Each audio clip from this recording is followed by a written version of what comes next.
Now, about 70 of the 400-plus national parks are monuments to the Civil War. So here's the question. In about a week, it's the annual reenactment of the Battle of Gettysburg. So will they charge up that hill without the stars and bars? Maybe they should fly the United Nations flag, or maybe just a white flag.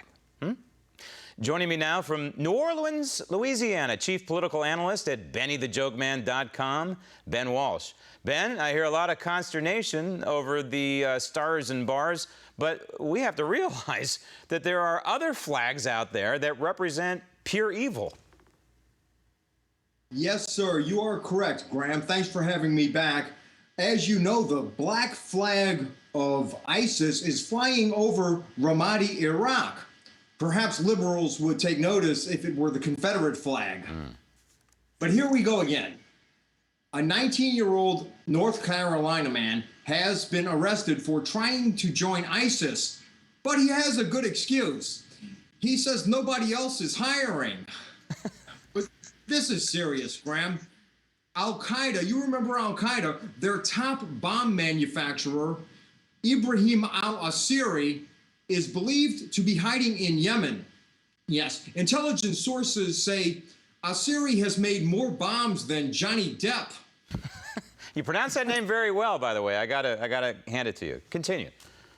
Yeah, that's a lot of bombs. The Department of Homeland Security says that 180 Americans have joined ISIS. To put that in perspective, only 45 Americans have joined the Martin O'Malley campaign.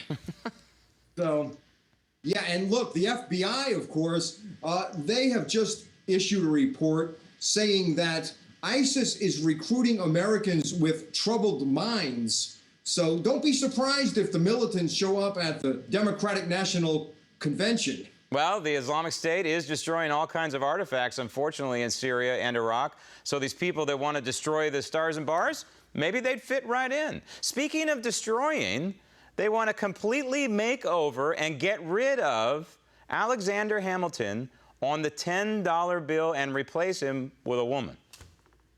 Yes, Graham. Now, obviously, this would be unnecessary if Hamilton had identified as a female.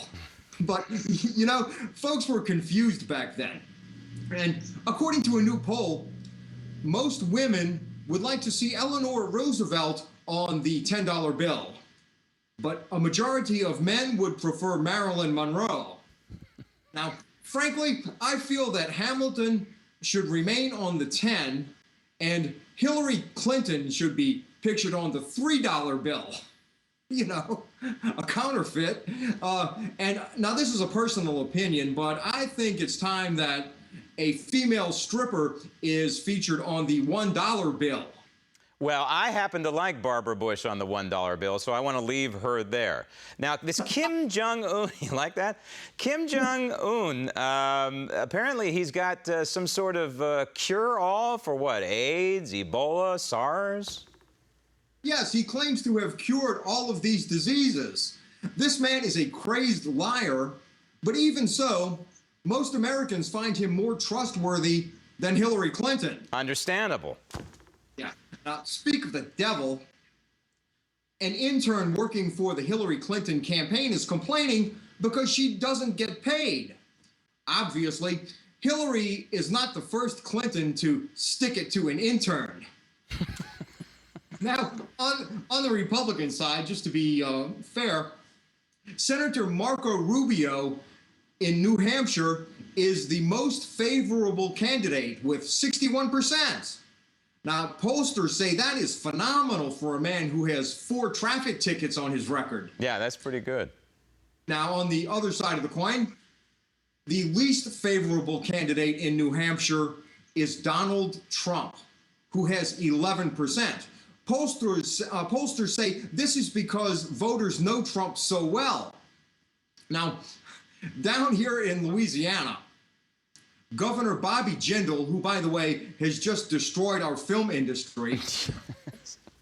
Yeah, he has. But Bobby Jindal announced that he's running, and according to the latest poll, he enjoys double-digit support. Unfortunately for Jindal, both digits are zeros. Well, it's better than hash marks, okay? At least it's double digits.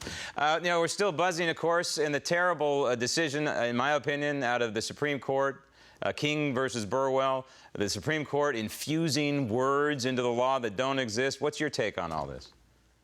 Well, as we all learned in civics class, Graham, the Congress makes the laws, the president abuses the laws, and the Supreme Court misinterprets the laws. Well put.